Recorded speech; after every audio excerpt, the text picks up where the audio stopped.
when I went from working from Norman to Michael and Roel and then opening Ariete, it took me like a full year to understand who I was.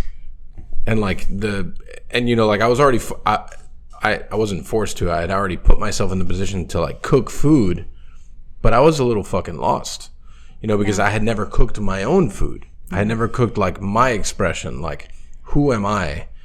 Not whatever, like, and that's not to talk down about like what they were doing, because I wanted to work there to learn from these people, but not like what Michael Schwartz's vision of food was, or Norman Van Aken's vision of food, or Roel's vision of food, or whoever it was that I was working for. It was my vision, and it's such a heavy burden. And you often, at the time, you think like, I'm not good enough for this because you hadn't done it yet. Yeah. So it's like a very interesting perspective. You almost have this like very interesting like imposter syndrome, like I'm not good enough to do this. Yeah. I've never done it yet. Like, why should I be doing this now? And then when you honestly, for me, it was a little bit different, because like we were doing so poorly as a restaurant that I was like, we're gonna fucking close, so I might as well just fucking do whatever I want anyways.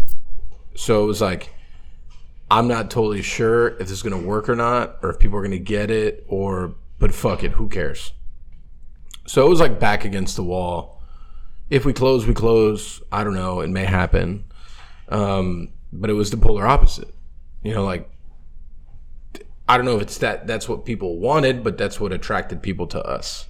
Yeah. So I totally understand the perspective of like, I forever, and this only changed within the last like year, which was, I was the guy who worked for Michael and Norman. Now I am just me. But you have to, when you're doing that change, it takes a while. It takes time.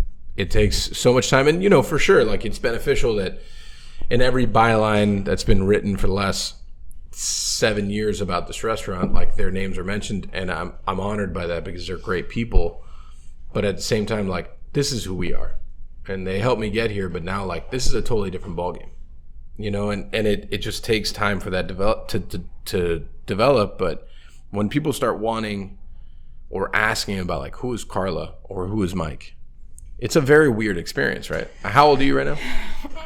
I told you. I know, but tell me again while people are listening. Tell me again while people are listening. 34. 34. It's not old, dude. You're making it sound like we're fucking the youngest person in the room right now. Fuck. I mean, we're still very young, right? So it's like, we have still so much growing to do and so much learning to do, and like just exploration and journey. It's still super early. Yeah. But you're great at what you do. I think we're pretty good at what we do. And I think it's just like, people want that. They want connection, and that's why I'm so fascinated about like, the concept that you have that you want to put here. Yeah. Like, I love it. Like, when you explained it to me, I'm like, fuck, I want to eat this shit tomorrow, right? Because it's so interesting the way you want to approach your food that I fucking love. Yeah. And there's nothing like that right now at all whatsoever. And, but that's more of as you grow to the person, or to the chef, really, not really the person, they grow side by side, but the chef that you want to be and the expression that you want to have. It's always like, we're always scared to do our own expression, right? Because it's when we're most vulnerable. Yeah. When you cook Jose's food for a long time, that's Jose's food. Yeah, and I have, I can do whatever, but it's Jose's food. Right. Somebody criticizes it. If somebody doesn't like it, oh, I'm sorry, but that's Jose's food. Like, kind of like, like. Previously, when I worked for Norman and Michael, I was like, that was their food. Yeah. Even if I was able to put a menu item on there, or like, they loved a dish that I came up with and it landed on a tasting or it landed on the menu, doesn't matter. It's still their food. And like now it's your food. Now it's my food. Yeah. And there's a different, and people always like hate the way that I approach this. I'm just like, fuck it, man. I'm going to do what I do. If people like it, that's great. If people don't like it, it's still what I want to do.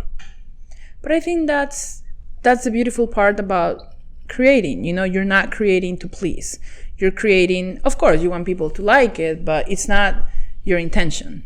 You want to express. Listen, sometimes shit's just bad, right? But what I'm saying is that I don't really think that we put out like anything that's like bad. Yeah, but when you're creating a dish, you're trying to express something. You wanna, well, at least when I express something, there's a reason why you're creating this dish. You're not, are people gonna like it with more sauce? Maybe no, this is not why, you're creating. This is what you want to do. This is what you want to express. There's a story behind it. There's a reason behind it. Like we have an amazing communications team. And, I was telling them last week, I was like, we should, post or talk about the foie more often. They're like, well, why is that? And I said, well, I think it's like one of our dishes that we've had the longest. It's like one of our backbone dishes.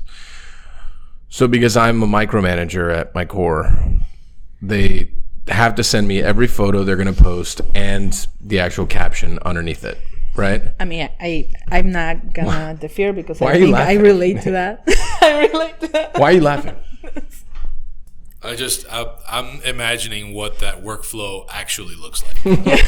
So they sent me a photo and they sent me a caption, which was both very nice. Okay. I said, this is cool, but let me explain to you a little bit more about why this dish exists. This dish started because of a tree in my grandparents' backyard, and I would eat sour oranges and it would marinate pork. And I was like, I think that this is an incredible product, but why can't we do more with it? The whole purpose of that dish was started with my grandparents' tree that they still have in their backyard. It was like, how can we look at sour oranges through a different lens? Not just treat it the same way that we've treated this product that we've used for hundreds of years. Yeah. In the same way that we've done it. Why can't we treat it differently? And why can't we serve one of the poorest products in the world, which is plantains, with one of the richest products in the world? Why can't we mend these two cultures together and just look at it through a different lens? And they were like, fuck. It's a story. And it's my story. Yeah. And it's the same thing as like when you do your food, it's your story.